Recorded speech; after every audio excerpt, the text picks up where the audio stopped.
सभी छोटे बड़े श्रोताओं को सुनीता भटनागर का प्यार भरा नमस्कार। ऑडियो स्टोरीज के हमारे चैनल कहानी जगत में आप सभी का स्वागत है। हिंदी कहानियों की श्रृंखला में आइए आज सुनते हैं पंकज सुबीर जी द्वारा रचित कहानी हर एक फ्रेंड कमीना होता है। पत्र के आरंभ में कोई भी औपचारिकता नहीं कर रहा हूँ। पत्र जिस मनोस्थिति में लिख रहा हूँ उसमें औपचारिकता की कोई गुंजाइश भी नहीं है। पता नहीं ये पत्र तुमको मिलेगा तो तुम इसको सहज भाव से ले पाओगी भी या नहीं, कुछ नहीं जानता। बस ये जानता हूँ कि तुमको पत्र लिखने के लिए बहुत दिनों से अपने अंदर का अपराध बोध दबाव डाल रहा था। काफी दिनों तक तो टालता रहा, लेकिन जब बात टालने से बाहर हो गई तो अंत में लिखना ही पड़ा। लगभग 20 सालों बाद किसी भी रूप में कोई संपर्क करते हुए ये पत्र तुमको लिख रहा हूँ। 20 साल का अंतर एक अच्छा खासा अंतर होता है। इस बीच में एक जीवन परिवर्तन के कई दौर देख लेता है और इन 20 सालों में तो परिवर्तन का चक्र कुछ ज्यादा ही तेजी के साथ चला है। जीवन में जो तेजी आ गई है वह हैरान कर देती है, किंतु फिर भी कहीं ना कहीं कुछ ना कुछ ऐसा होता है जो ठहरा होता है। तुम्हें याद होगा प्रोफेसर झा, हमें फॉसिल्स के बारे में पढ़ाया करते थे। नहीं याद आए झा सर? अरे वही बॉटनी के प्रोफेसर जो अपने ऑफिस में बैठकर चुरुट पीते थे। वह हमें बताते थे फॉसिल्स के बारे में कि किस प्रकार कुछ वनस्पतियां, कुछ कीड़े मकोड़े जानवर कहीं दब जाते और उसके बाद लाखों सालों तक वहां उसी प्रकार दबे रहते, समय के तेज चक्र से अपरिवर्तित रहे हुए। बाद में कहीं कोई खोज करते हुए उनको ढूंढ निकालता है और वह फॉसिल्स उस समय की जानकारी प्राप्त करने का सबसे अच्छा जरिया होते हैं। हमारे जीवन में भी कई सारी घटनाएं, वस्तुएं, लोग फॉसिल्स बन जाते हैं। उन पर समय का कोई असर नहीं होता। जब भी कुरेदो उसी प्रकार सुरक्षित रखे मिलते हैं। तुम्हें याद होगा शायद कि हमारी फाइनल की परीक्षाओं के दौरान ही खबर मिली थी कि प्रोफेसर झा को दिल का दौरा पड़ने से निधन हो गया। झा सर को मरे हुए आज भले 20 साल हो गए, लेकिन उनकी वह चुरुट पीने की स्टाइल आज भी मेरे मन में फॉसिल्स की तरह सुरक्षित है। उसी नॉस्टैल्जिया में मैंने भी 1-2 बार चुरुट पीने की कोशिश की थी, लेकिन वह बात नहीं आ पाई जो झा सर में आती थी। कुछ चीजें शायद कुछ लोगों के लिए ही बनी होती हैं, जैसे तुम्हारा वह बैंगनी फूलों वाला सलवार कुर्ता जिस पर तुम प्लेन बैंगनी दुपट्टा डालती थी। बात उसी बैंगनी सलवार कुर्ते से शुरू की जाए तो मेरे लिए आसान होगा, क्योंकि मुझे तो अभी तक भी ये नहीं पता कि तुमको कुछ पता भी था या नहीं। तुम्हें मैंने पहली बार उसी बैंगनी सलवार कुर्ते में देखा था। मुझे अब तक अच्छी तरह याद है कि तुमने शंकु के आकार की बैंगनी बिंदी भी लगाई थी। किसी कारण के चलते मैं पहली बार में सेकंड ईयर क्लियर नहीं कर पाया था, और जब क्लियर किया तब तक मेरे साथ के सब स्टूडेंट्स आगे निकल चुके थे। तब आज की तरह सेमेस्टर तो होते नहीं थे। तब तो ये था कि फेल हुए तो गया पूरा साल। दूसरी बार मैं जब सेकंड ईयर क्लियर करके फाइनल आया तो क्लास में अपने से 1 साल जूनियर स्टूडेंट्स के साथ बैठना पड़ा था मुझे। उनमें तुम भी थी। जब फाइनल की पहली ही क्लास अटेंड की थी मैंने, तो उस पहली ही क्लास में तुम नजर आई थी मुझे। सांवले से भी कुछ अधिक सांवला रंग, बैंगनी सलवार कुर्ता, बैंगनी दुपट्टा और बैंगनी बिंदी। हो सकता है किसी को गहरे सांवले रंग पर बैंगनी रंग पहनना अच्छा न लगे। हो सकता है कि इसे ड्रेस सेंस के हिसाब से बहुत ऑड कॉम्बिनेशन भी कहा जाता हो, पर यकीन जानो मेरे लिए तो वह ही परफेक्ट कॉम्बिनेशन था। गहरे सांवले रंग पर छाया हुआ गहरा बैंगनी रंग, जैसे शीशम के सांवले गहरे तने पर बोगनवेलिया की बेला छाई हुई हो। मैं बस देखता ही रहा। सांवले रंग में इतनी खूबसूरती हो सकती है ये मुझे पता नहीं था। और ये तो कहने की भी जरूरत नहीं है कि बैंगनी रंग उस दिन के बाद से मेरे लिए सबसे फेवरेट हो गया। मेरे सीधे हाथ की किसी उंगली में एक अंगूठी हुआ करती थी। वह पुखराज की अंगूठी थी। सेकंड ईयर में मेरे लुढ़क जाने के बाद माँ ने किसी ज्योतिषी से पूछकर मेरे लिए बनवाई थी। बताया गया था कि मेरा गुरु कमजोर है, इसलिए अंगूठी पहनना जरूरी है। उसी पुखराज की अंगूठी को इस प्रकार से आंख के पास एंगल बनाता रहा कि उसमें तुम्हारा अक्स नजर आता रहे। गुरु को मजबूत करने के लिए पहनाई गई अंगूठी उस दिन मेरे शुक्र को मजबूत करने का काम करती रही। मेरी दुनिया उस पीले पुखराज में नजर आ रहे तुम्हारे बैंगनी अक्स को देख देख कर बैंगनी पीली हो गई थी। पूरी क्लास में घुलने मिलने में कुछ समय लगा था मुझे। हालांकि सब जूनियर ही थे, लेकिन फिर भी साथ के स्टूडेंट्स तो नहीं थे। उस क्लास में कुछ स्टूडेंट्स तो ऐसे भी थे जो स्कूल से ही साथ साथ पढ़ते चले आ रहे थे और अब कॉलेज में भी ग्रुप साथ में ही था। मैं उनके लिए बाहर ही था, मगर फिर धीरे धीरे मैं उनमें एडजस्ट हो गया। तुमसे भी बातचीत शुरू हो गई थी, मगर उतनी नहीं। तुम्हारे ग्रुप के लड़के तुम्हारे साथ ज्यादा घुल मिलकर बातें कर लेते थे। मेरे मन में एक हिचक थी। एक छोटे कस्बे के 20 साल पहले के उस स्टूडेंट के मन में वह हिचक स्वाभाविक होती थी। भले ही कॉलेज कोएड था, लेकिन संस्कार कोएड के नहीं थे, और मेरे मामले में तो शायद एक चोर भी मन में था जो हिचक पैदा करता था। राजेश हीटर तुम्हारे सबसे करीब हुआ करता था। सबसे पहले तो मुझे इस नाम ने ही परेशान कर दिया था। बाद में नाम वाले से भी परेशानी हुई थी। राजेश के नाम के साथ लगे हुए हीटर शब्द से मैं हैरत में पड़ गया था। तुम सब तो स्कूल के समय से ही सहपाठी रह चुके थे, इसलिए एक दूसरे के बारे में सब कुछ जानते थे, मगर मुझे तो पता नहीं था कि ये हीटर क्या भला है। तुम लोगों से ही पता चला कि राजेश बचपन में कूलर को हीटर कहता था, और इसी कारण तुम लोगों ने स्कूल के दिनों में ही उसका नाम राजेश हीटर रख दिया था। इसलिए भी क्योंकि तुम्हारे ग्रुप में 2 राजेश थे। दोनों राजेशों को अलग अलग कैसे किया जाए, इसलिए राजेश सोनी को राजेश हीटर कर दिया गया था। तो राजेश हीटर तुम्हारे सबसे करीब था। पता चला कि तुम दोनों के परिवारों में भी आपस में खूब अच्छी जान पहचान है। राजेश के परिवार की जेवरों की दुकान थी और तुम्हारा परिवार उस दुकान का पुराना ग्राहक था। इस कारण तुम दोनों में खूब घुटती थी। तुम्हारा ये घुटना मुझे बिल्कुल पसंद नहीं था। अच्छा, तुम्हें ये तो लग रहा होगा कि अचानक ये मैं 20 साल पुराना किस्सा कहाँ ले बैठा। असल में उसके पीछे भी एक कारण है। कुछ दिनों पहले मैंने 2 फिल्में देखी थी। उनमें से एक फिल्म का नाम था 10वीं दानियाँ, और उस फिल्म का हीरो एक लिस्ट बनाकर सारे वह काम करता है जो वह करना चाहता है। मुझे ये थीम बहुत पसंद आई। हम सब अपने अपने जीवन में एक लिस्ट हमेशा बनाते रहते हैं, और उस लिस्ट में कुछ काम ऐसे होते हैं जो टॉप प्रायोरिटी पर होते हैं। हमारे अंदर एक धधकती हुई इच्छा हमेशा विद्यमान रहती है कि काश हम इन कामों को कर सकें। काश इसलिए कि हम इन कामों को करने की हिम्मत जुटा ही नहीं पाते, और ये इच्छाएं काश बनकर हमेशा हमारे साथ चलती हैं। 10वीं दानिया का हीरो अपने जीवन के इन्हीं सारे काशों की लिस्ट बनाकर मरने से पहले उन्हें पूरा करता है। मैंने भी वैसी ही कोई लिस्ट बनाई हो ऐसा तो नहीं है, और ना ही दूसरा कारण भी मेरे साथ है, मगर फिर भी कुछ इच्छाओं को पूरा करने के मन में आई जो मुझे लगता है कि मेरे जीवन के सबसे बड़े काश हैं। वे काश जो फॉसिल्स की तरह मेरे जीवन में कहीं कहीं जमे हुए हैं, और उसी कारण ये पत्र लिख रहा हूँ। तो हुआ ये कि फाइनल करने के बाद पूरी क्लास पीजी की अलग अलग कक्षाओं में बंट गई थी। कुछ स्टूडेंट्स पढ़ाई छोड़ भी गए थे। हम 6 स्टूडेंट्स ने सबसे टफ सब्जेक्ट लिया था, रसायन में मास्टर डिग्री। हम 6 जो थे, 3 लड़के और 3 लड़कियां। ऐसा किसी फिल्मी गणित के चलते नहीं हुआ था कि 3 लड़के और 3 ही लड़कियां। वैसे भी तुम्हारे अलावा जो बाकी की 2 थीं, वह लड़कियां थीं ही कब, वह तो बहनजियां थीं। मोटे फ्रेम का चश्मा लगाने वाली बेला और हरदम पढ़ाई की बातें करने वाली मीना। हाँ, लड़के हम तीनों ठीक ठाक थे। मैं, राजेश हीटर और तीसरा धनंजय।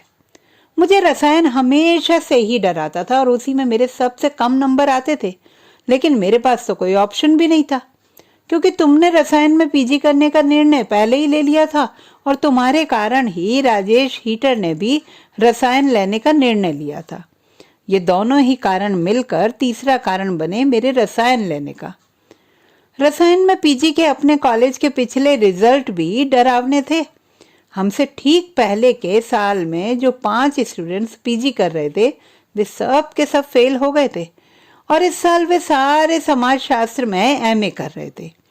रसायन शास्त्र का विभाग पीजी के अपने खराब रिजल्ट के कारण पूरे कॉलेज में बदनाम था। जब मैंने रसायन में पीजी का फॉर्म भरा तो मुझे भांति भांति के लोगों ने भांति भांति से डराया था, लेकिन मेरे अंदर तुम्हें लेकर जो रसायन और उस रसायन से जो शास्त्र बन रहा था, उसने मुझे मजबूर कर दिया कि मैं भी रसायन में ही पीजी करूं। मुझे बहुत बोरिंग लगता था कागज पर हाइड्रोक्लोरिक एसिड और सोडियम हाइड्रोक्साइड की रासायनिक क्रिया को दिखाना, जिसमें पानी और नमक बनता था। पानी और नमक बन जाए वहां तक भी ठीक, लेकिन समीकरण में साम्य स्थापित करो कि एक भी एटम कम ना हो जाए। जो कम हो गया तो समीकरण असंतुलित हो जाएगा। मैं बॉटनी में पीजी करना चाहता था। बॉटनी मेरा पसंदीदा विषय था और बॉटनी पढ़ाने वाली शेफाली मैडम भी। तुम्हें तो याद ही होगा कि फाइनल में सबसे अच्छा हर्बेरियम कलेक्शन मैंने ही बनाया था। जाने कहां कहां से जंगलों की, खेतों की खाक छान छान कर पत्तियां और फूल जमा किए थे।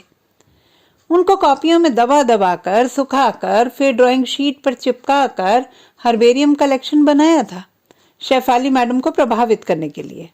कामयाब भी हुआ था। पूरी क्लास को दिखाया था उन्होंने मेरा हर्बेरियम कलेक्शन। ये अलग बात है कि प्रैक्टिकल में अच्छे नंबर नहीं दिए थे उन्होंने।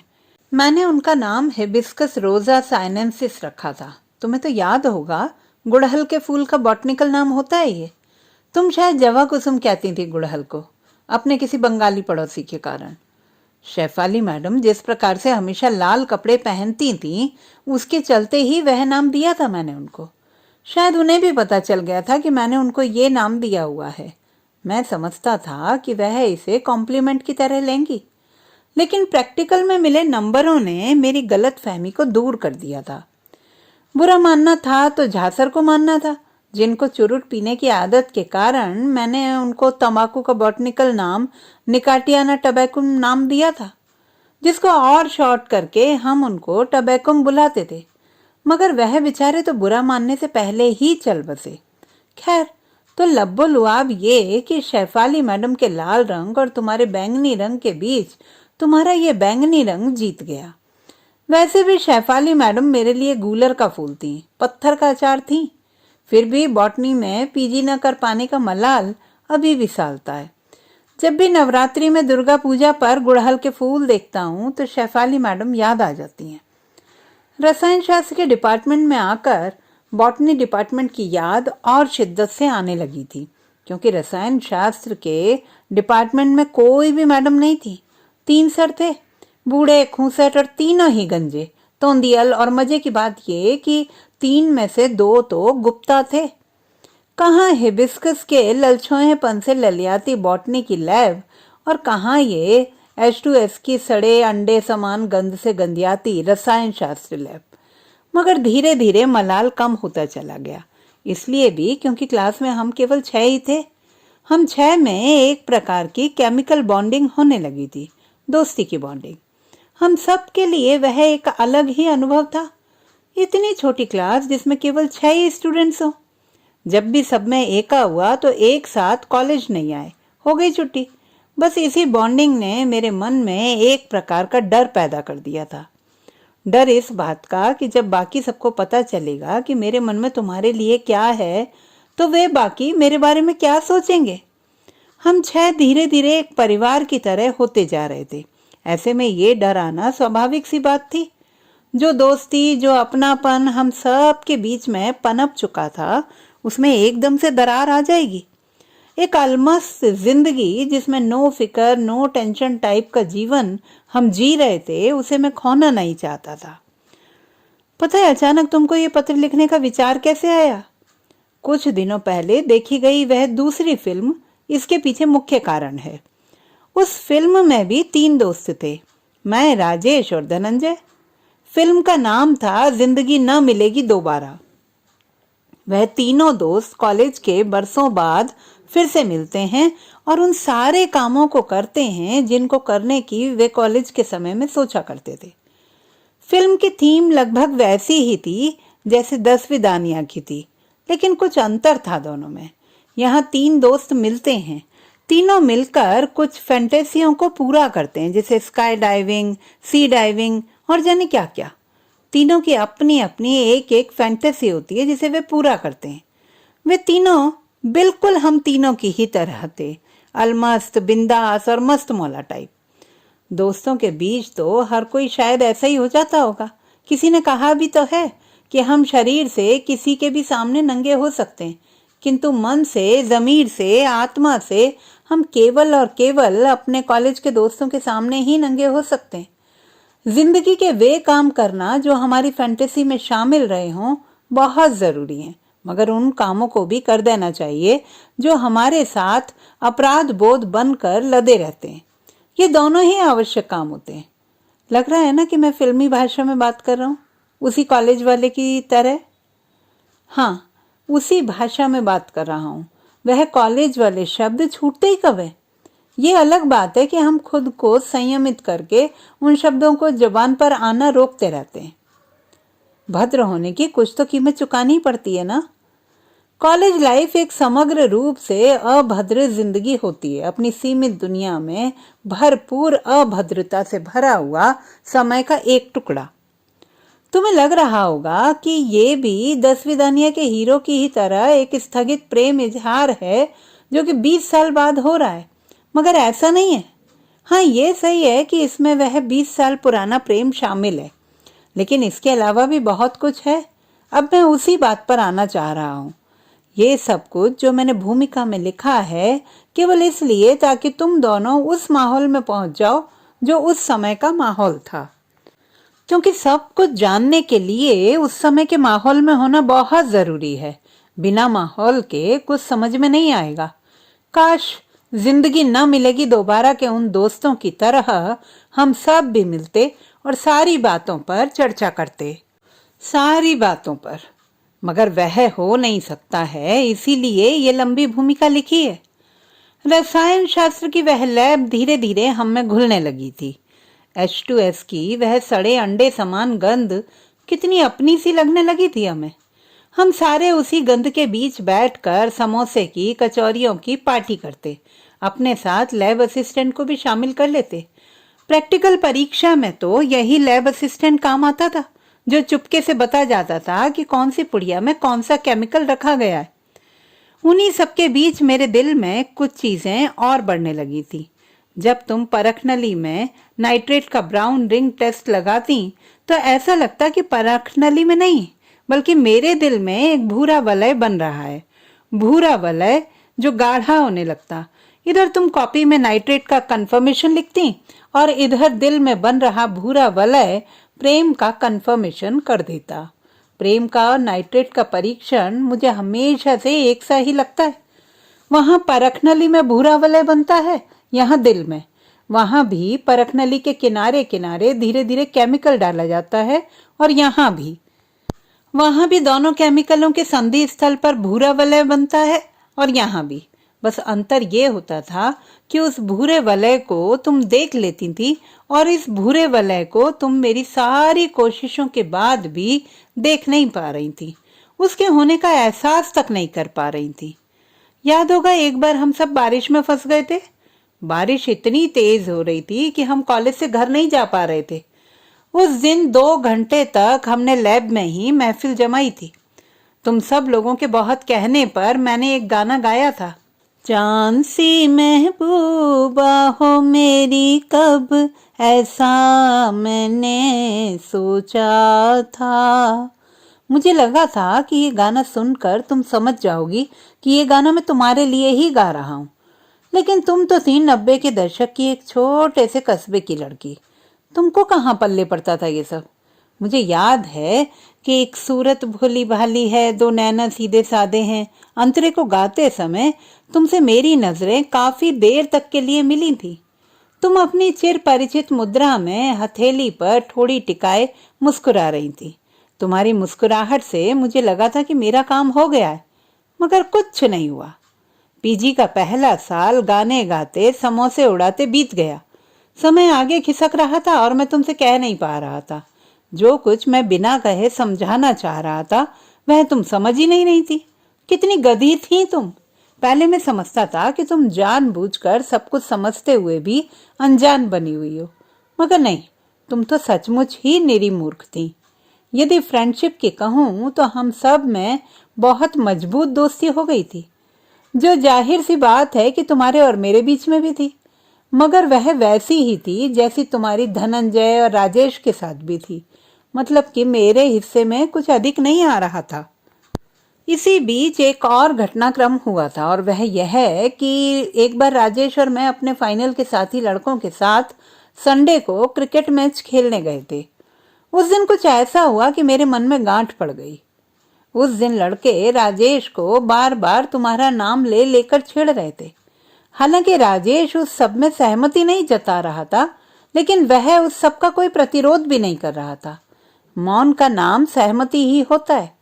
एक दो बार राजेश ने शायद मेरी उपस्थिति को भांपते हुए उन लड़कों पर दिखाने के लिए गुस्सा भी किया, लेकिन वह गुस्सा भी समझ में आ रहा था कि वह नाम का ही है। मुझे उस दिन बहुत बुरा लगा। मुझे दो कारणों से बुरा लग रहा था। पहला कारण तो अब तक तुमको पता चल ही गया होगा, और दूसरा कारण ये कि हमारी फैकल्टी की किसी लड़की का नाम लेकर दूसरी फैकल्टी वाले लड़के मजाक बना रहे थे, वह भी हमारे ग्रुप का, जिसमें हम 6 लोग किसी परिवार की तरह शामिल थे, मगर मैं कुछ कह नहीं पा रहा था। उसके भी दो कारण थे। पहला तो ये कि उससे शक की सुई मेरी तरफ घूम जाती, और दूसरा ये कि वे सारे बचपन के साथी थे। मैं उनके लिए आउटसाइडर था। मैं कुछ भी कहता तो हो सकता है कि मुझे ये जवाब मिल जाता कि तुझे क्या पता, इन दोनों का तो स्कूल के समय से ही चक्कर चल रहा है। मेरे लिए वह क्रिकेट का मैच खेल पाना तक मुश्किल हो गया था। मुझे लगा कि इतनी बड़ी बात मुझे पता तक नहीं है और मैं फिजूल ही कोशिश किए जा रहा हूँ। जब ये लड़के इस प्रकार की बातें कर रहे हैं तो जाहिर सी बात है कि ये बात स्कूल के समय से ही चली आ रही होगी। उस दिन तो मैं छुपा गया, लेकिन मेरे मन में ये बात बैठ गई कि राजेश ही वह कारण है जिसके कारण मैं तुम तक पहुंच नहीं पा रहा हूँ। धीरे धीरे ये शक गहराता गया। अब मैं सामान्य नहीं रह गया था। अब राजेश की हर गतिविधि पर नजर रखना और उसको बारीकी से ऑब्जर्व करना मेरा काम हो गया था, विशेषकर तब जब राजेश उन लड़कों के साथ हो या तुम्हारे साथ हो। तुम दोनों जब भी साथ होते तो मैं छिपकर या कभी सामने आकर ही तुम दोनों पर भी निगाह रखता, लेकिन तुम दोनों के व्यवहार में मुझे कहीं भी वैसा कुछ नहीं दिख रहा था जो वह लड़के कह रहे थे। इस बीच कुछ और भी बातें मेरे सामने आई, जैसे ये कि तुम्हारा छोटा भाई जो सेकेंड ईयर में पढ़ता था, उसका भी नाम ले लेकर ये लड़के राजेश को छेड़ते रहते थे। तुम्हारे भाई का नाम ले लेकर ये लड़के राजेश को छेड़ते थे कि देख तेरा साला जा रहा है। साला? मेरे लिए ये पानी सर पर गुजर जाने वाली बात थी। बात यहाँ तक और इस कदर बढ़ी हुई है। बहुत दिनों तक नजर रखने का परिणाम ये हुआ कि मुझे ये तो पता चल गया कि तुम्हारे और राजेश के बीच में तुम्हारी तरफ से तो कुछ नहीं है, लेकिन राजेश के मन में कुछ कोमल तंतु जरूर हैं। उन कोमल तंतुओं को नष्ट करने का मैंने बीड़ा उठा लिया था। मौका भी जल्दी मुझे मिल गया। उस दिन बाकी के चारों कॉलेज नहीं आए थे, केवल तुम और मैं ही थे। लैब की खिड़की से लगे हुए इमली के पेड़ की पत्तियां नोचते हुए मैंने धीरे धीरे अपने मन का जहर उगलना शुरू किया था। मैं बोलता गया और तुम सुनती गई और रोती भी गई। मैंने पूरी बात को बदल कर रख दिया था। मैंने ये नहीं कहा कि लड़के संजय को ऐसे ऐसे चिढ़ाते हैं। मैंने तो ये कहा कि राजेश ही लड़कों के सामने इस प्रकार डींगे हाँकता है। राजेश ही लड़कों को तुम्हारे भाई की तरफ इशारा करके कहता है कि देखो मेरा साला जा रहा है। इस बात पर पहले तो तुमने अपनी आंखें विस्फारित कर दी थी और उसके बाद कुछ जोर जोर से सिसकियां भरी थी। मैंने जाने क्या क्या कहा था। ये कहा कि पूरे कॉलेज में तुम्हारी और राजेश की बातें हो रही हैं, जबकि हकीकत में ऐसा कुछ था ही नहीं। केवल उन 10-15 लड़कों के बीच होने वाला मजाक था वो। मैंने ये कहा कि राजेश सबके सामने छाती ठोक ठोक कर कहता है कि उसने तुमको पटा रखा है। क्षमा करना इस शब्द के लिए, असल में इसका कोई अल्टरनेट नहीं मिल पा रहा। उस दौर के हम कॉलेज के लड़के इसी शब्द का उपयोग करते थे। पता नहीं आज के लड़के क्या उपयोग करते हैं। जबकि राजेश बेचारा तो सार्वजनिक रूप से तुम्हारे बारे में कोई बात ही नहीं करता था। मैंने ये कहा कि राजेश ये भी कहता है कि तुम दोनों के परिवारों ने तुम दोनों की शादी की बात भी कर रखी है। ये बात भी मैंने अपने ही मन से गढ़ ली थी। ऐसी ही और न जाने कितनी बातें मैंने तुमसे की जो मेरे शैतान दिमाग में कुछ तो पहले से ही तैयार थी और कुछ तुरंत ही बनती चली गई। करीब 1 से 1.5 घंटे तक मैंने तुमसे बातें की, इस शर्त के साथ कि तुम किसी से नहीं कहोगी कि ये बातें तुमको किसने बताई हैं। ये बातें मैं तुम्हारा शुभ चिंतक होने के कारण तुमको बता रहा हूँ। तुमने प्रॉमिस किया था कि तुम किसी को नहीं बताओगी कि तुमको ये सब मैंने बताया है। तुमने अपना प्रॉमिस निभाया भी। उसके बाद 2 दिन तुम कॉलेज नहीं आई थी। 2 दिन बाद जब आई तो तुमने हम सब के सामने ही राजेश की लू उतार दी थी। क्या क्या कहा था तुमने उस बेचारे को। तुम रो रही थी, चिल्ला रही थी और बोलती जा रही थी। राजेश को समझ ही नहीं पा रहा था कि ये सब हो क्या रहा है। हम सब ने बीच में बहुत मध्यस्थता कराने की कोशिश की, लेकिन तुम नहीं रुकी। जितना भला बुरा कह सकती थी उतना कह दिया। राजेश ने भी अपना पक्ष रखने की बहुत कोशिश की, लेकिन तुम सुनने के मूड में थी ही कब। सब कुछ टूटता चला गया, बिखरता चला गया। राजेश इस बात पर हैरान था कि ये आखिर हुआ क्या। ये सब जो हुआ उसके पीछे सूत्र क्या है। मुझे याद है अच्छी तरह से कि राजेश उस दिन शाम को मेरे कंधे पर सिर रख कर फूट फूट कर रोया था धनंजय के कमरे पर, जहां केवल हम तीनों ही थे। वह रोता जा रहा था और एक ही बात कहता जा रहा था कि मैंने किया क्या है, मेरी गलती क्या है। उस एक घटना से हम सब के बीच का वह सब कुछ खत्म हो गया जो हम सब को बांधे हुए था। रसायन के विद्यार्थी थे सो जानते थे एटॉमिक बॉन्डिंग के बारे में, किस प्रकार इलेक्ट्रॉन्स और प्रोटॉन्स के अफेक्शन के कारण अलग अलग एटम संपर्क में आते और एक दूसरे से जुड़ जाते हैं, जुड़कर एक नया अणु बनाते हैं। जैसे हाइड्रोजन के 2 और ऑक्सीजन का एक परमाणु मिलकर पानी बना देते हैं। हमें यह भी पता था कि जो जुड़ते हैं वह विखंडित भी हो जाते हैं किसी बाहरी फोर्स के कारण। हमारे रिश्तों में वह बाहरी फोर्स मैं था। हम सब के बीच एक प्रकार का सूनापन आ गया था उस घटना के बाद। हमारी समोसों की, गानों की सारी गतिविधियां बंद हो गई। मैंने जिस उद्देश्य को लेकर वह सब किया था वह भी पूरा नहीं हुआ। कुछ दिनों बाद पता चला कि तुम्हारी शादी तय हो गई है। परीक्षा के बाद तुम शादी करके इंदौर चली जाओगी। तुम्हारी शादी भी इंदौर से ही होगी, लड़के वालों की इच्छा अनुसार। परीक्षाएं हुई, हम सब भारी मन से हमेशा के लिए अलग हो गए। उसे हमेशा के लिए ही कहा जाएगा क्योंकि पीजी भी हो चुका था। अब तो आगे रास्ते अलग अलग होने ही थे। हम सब मिलकर कितना रोए थे उस आखिरी दिन। हमारे जीवन के सुनहरे दिन खत्म हो रहे थे और सामने एक संघर्षों से भरा जीवन नजर आ रहा था और हम अलग अलग चल दिए, अलग अलग उन रास्तों पर जो कोहरे और धूल से ढके थे, जिन पर आगे का कुछ दिखाई नहीं दे रहा था कि ये रास्ते हमें कहाँ लेकर जाएंगे। रोया मैं एक बार और था तब जब मैं और धनंजय तुम्हारी शादी अटेंड करके इंदौर से लौट रहे थे। राजेश शादी में नहीं गया था। बस की सबसे पिछली सीट पर बैठा मैं अचानक धनंजय की गोद में सिर रखकर फूट फूट कर रो पड़ा था। बस रात के अंधेरों को चीरती हुई चली जा रही थी और मैं रो रहा था। मैं तुम्हें हमेशा के लिए खो चुका था। राजेश और मैं अब भी उसी शहर में रहते हैं। धनंजय यहाँ से तभी चला गया था। बेला और मीना का कुछ पता नहीं कि वह कहाँ हैं। तुम्हारे बारे में बस इसलिए पता है क्योंकि तुम्हारा भाई मिलता रहता है। उसी ने बताया कि तुमने शादी के बाद पीएचडी की कैंसर उत्पन्न करने वाले पदार्थों पर और उसके बाद वहीं इंदौर के कॉलेज में असिस्टेंट प्रोफेसर हो गई हो। तुम्हारा ईमेल भी उसी ने दिया था। राजेश और मैं उतने ही पक्के दोस्त हैं अभी तक भी। मिलते हैं, परिवार के साथ घूमने जाते हैं, फिल्में देखते हैं, होटल जाते हैं जहां राजेश पीता है और मैं केवल चखना खाकर उसका साथ देता हूँ। बाद में दोनों साथ खाना खाते हैं। अक्सर राजेश उस घटना का जिक्र कर बैठता है पूरी हैरत के साथ कि आखिर वह क्यों हुआ था, क्या हुआ था। वह घटना उसके जीवन की एक पेचीदा गुत्थी है जो आज इस पत्र के साथ ही सुलझ रही है। जिंदगी न मिलेगी दोबारा ये फिल्म राजेश और मैंने साथ ही देखी थी उसका वह सीन जब दोस्त कन्फेशन करता है कि उसने दोस्त की गर्लफ्रेंड को अपने प्रेम के चलते उससे अलग कर दिया था, देखकर मुझे अपना सीन याद आ गया। उसी दिन मैंने तय कर लिया था कि राजेश के सामने उस घटना की सच्चाई खोल दूंगा और तुम्हारे सामने भी। पत्र समाप्त कर रहा हूं इस आशा के साथ कि तुम राजेश को माफ कर देना। नहीं नहीं, तुम उससे माफी मांग लेना, गलती उसकी तो थी ही नहीं। इस ईमेल की कॉपी राजेश और धनंजय को भी भेज रहा हूं।